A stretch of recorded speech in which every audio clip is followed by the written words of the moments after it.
We keep saying, well, we have to teach our son. No, actually, not enough people are saying that we have to teach our son. The F word came out of my mouth in front of our son. I was not feeling that instant mark up, yeah. Hi, I'm Malini, and welcome to another episode of The Girl Tribe. I have been a super fan of yours, watching your movies ages and ages. And I don't mean ages ago, but I'm saying for ages. I've been such a Thank you. And one of the things that I'm really grateful that you're here to talk about is, changing from having a career to focusing on being a mom. So what was that like for you? And you decided to stop working? Well, Malini, actually somewhere, I come from a very middle-class Maharashtrian background.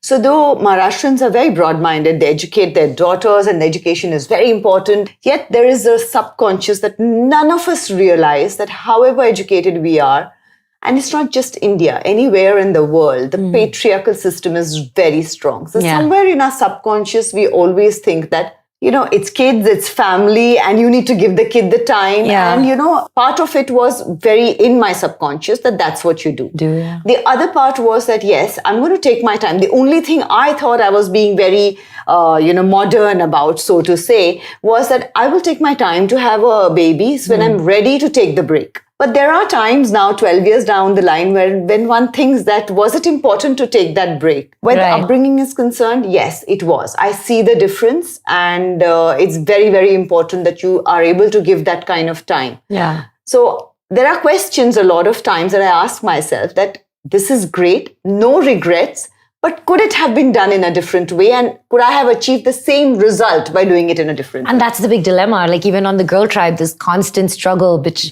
women get asked this already, all the time. Like, what is your work-life balance? And I get really angry because I'm like, nobody asked my husband about his work-life balance. I mean, ours is different because our work and life is the same. But this struggle about, can I do both?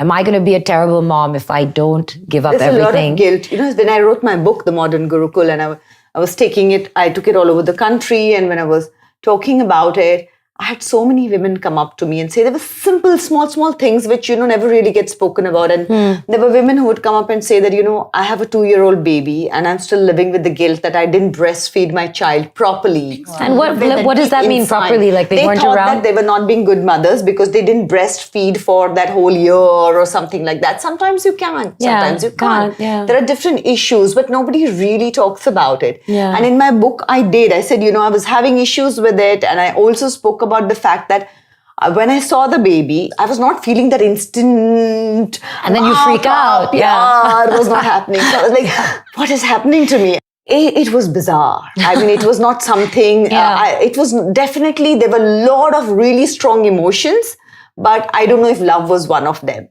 I grew to fall in love with my son. Yeah. I adore him now, but I think it has been a process. But it doesn't take away, it doesn't make me a bad mother. And that's the thing, nobody ever says that about fathers, right? Yeah. Because they're like, no, they you talk didn't about are you a good father or not? Yeah, yeah, that's true. They should. They should, but the It's thing just is, that what happens is that question is asked by the time it's too late. it's too late. The ship has sailed. And one of the things that I really wanted to talk to you about is you're raising a son. Yes. And I think in this day and age where so much horror and horrific things are happening to women, as much as we're evolving and women can do whatever they want and work, on some other end of the spectrum, things are out of control. Yes. And we keep saying, well, we have to teach our sons. We have to teach our sons.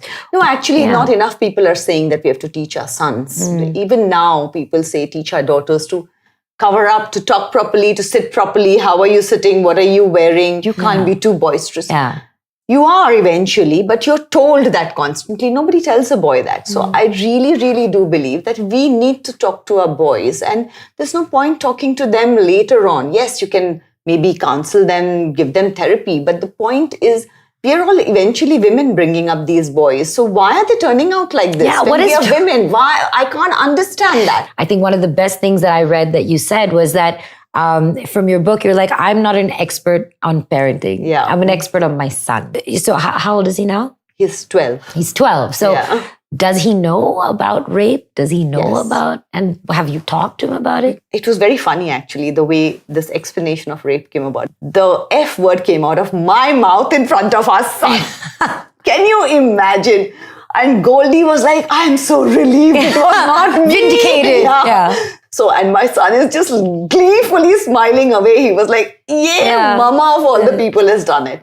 So, yeah, then we went into it. I said, listen, I know you know the word, but the important thing is to know that you cannot use it and it's not a nice word to use. And, I'm human and I have made a mistake and I'm really sorry about it. We went through all that. We sat down and then he just said, but I don't even understand what's such a big deal about this word. I mean, why is it such a bad word? So then it was like, what do we do? And we said, okay, you're too young to know about it. You'll know 2 years later, we'll tell you or whatever. So Goldie just looked at me and he said, you know what?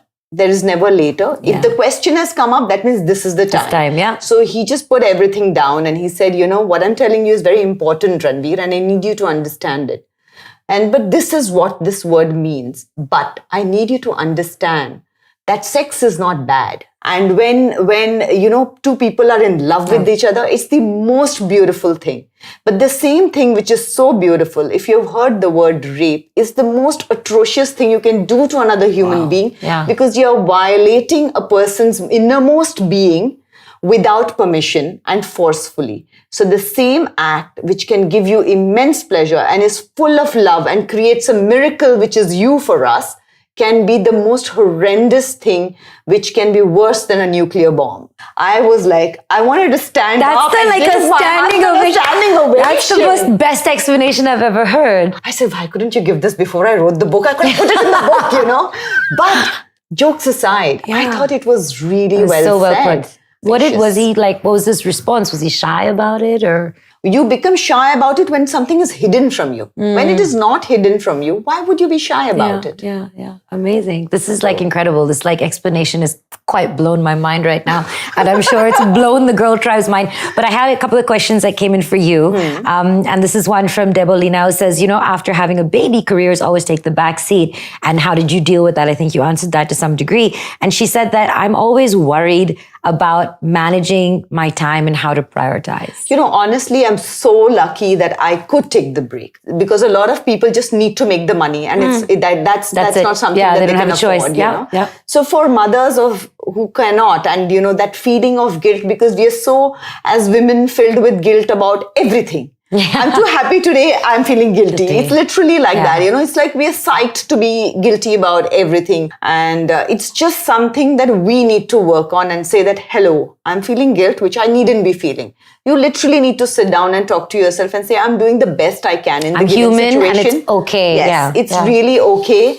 And I'm doing the best I can in this situation. All right. This one is from Pinky Bhatia, who says, my daughter is just about 12, 13 now, and she's getting irritated all the time. And I think it's because her hormones are changing and it affects the whole house. And she says she even fights with her younger brother for silly reasons. What should she do? And I'm sure it can't be that much different having a son.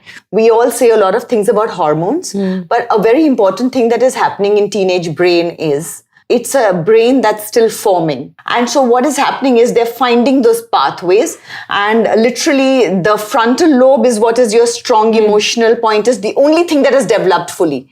And the one that kind of manages you, the maturity that you talk about, has not developed that part of the brain. So it's not just hormones or them behaving badly. Poor things, they themselves are not understanding what is happening in my brain. It's not all there yet. Yeah. Yes. And so if you look at it in that way, and somewhere when you understand that, oh my God, that poor brain is struggling, you'll probably deal with it in a different way. You'll probably be more empathetic towards the child and maybe form a better connection. Yeah. Wow, amazing.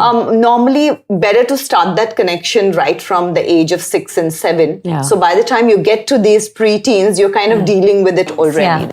I love it. Thank you so much. This has been the most fantastic conversation. And I knew it would be since I've been following the book club. And finally, I'm going to ask you to write a pledge for me, something that's going to go up on my Girl Tribe wall, something that's going to remind me all the beautiful ladies who've been here have made a pledge for me. My Girl Tribe pledge is to raise my boy to with empathy. look at the world with compassion and empathy. That's beautiful. That's Yeah? amazing. That's perfect. Thank you so much. I need to sign it? You need to sign it and you need to pin it up for me on the board along with your picture. That's the picture. Oh, nice. So everyone remembers whose pledge it is. Yes. Yeah, there should be some pins up there. Yeah. Okay. That okay? That's perfect. Yeah? Sonali, this has been amazing. Thank you so much for Thank coming you. here. And I knew we'd have an amazing conversation. And by the way, inspired by Sonali's book club, go and join that as well. There's Malini's Girl Tribe, and we're going to meet you somewhere in between those two places. Oh. And now, of course, as always, the Girl Tribe, the spotlight is on you. These women, who we call warriors, have come out on top of everything that life throws at them, and they've come out shining. Here's the story of one such warrior, whose tale of determination and positivity will put a big smile on your face.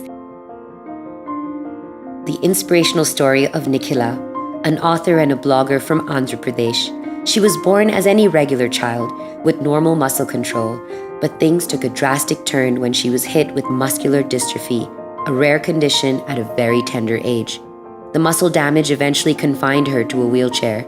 You and I cannot even begin to imagine the trauma of losing our ability to walk at such a young age. Being in a wheelchair comes with its own harsh reality, and Nikhila had to adapt to this curveball that destiny had thrown at her. After school, she opted for a bachelor's degree in commerce with the help of her father, who carried her in his arms until the very last day of her graduation. However, post-college, she couldn't take up a job like her friends, as it required her to move out of the city. Alienated and distressed, she decided to pursue an MBA, which seemed difficult as the college campuses weren't wheelchair-friendly. They lacked basic amenities like elevators or ramps for differently abled people. If there's anything that kept Nikhila going, it was her endless courage and optimism. With the help of her family and friends, she retained the spirit to thrive and reach for the stars. She started to build her confidence by working from home. Her journey led her to start a blog called Nikki's Talk. Little did she know that one decision would lead to what she calls an absolute miracle. It was through her blog that she met Nikhil Chandwani, an established author, who suggested that she write a book. Today, Nikhila is the proud author of The Day I Started Flying, a book about her life as a specially abled girl. As she quotes rightly, there are miracles happening every day in this universe. Here's what a very special friend of mine had to say. Hi, Nikhila. Firstly, this is Alia. A big warm hug from wherever you are right now. I have to say you've been a true inspiration for not just me, but all us young girls out there. Congratulations on finally completing your book. Keep it up. And as I said, you're a big inspiration. And I hope other girls listen to your story, hear your story, and really learn from it to really make a difference in their lives and in other people's lives. Thank you so much for your story. Lots of love. Thank you so much, Nikhila, for sharing your story. You are a true warrior. You must shine on. And that's why you're going on my Girl Tribe Wall of Fame. And that's all for today's episode of The Girl Tribe. Please hit like, share, love, post a big old giant heart in the comments, and keep coming back for more. And the conversation does not end here. I'm starting a brand new thread on Malini's Girl Tribe with this question. What should we be teaching our sons? And for that matter, our daughters, the next generation, what do we teach them about safety and respect and the gender imbalance? How much is too much information? How much can we expose them to, especially when it comes to the horrors of rape and murder? Come join Malini's Girl Tribe on Facebook and join that conversation. I'll see you guys next week. Till then, remember, let your vibe attract your tribe.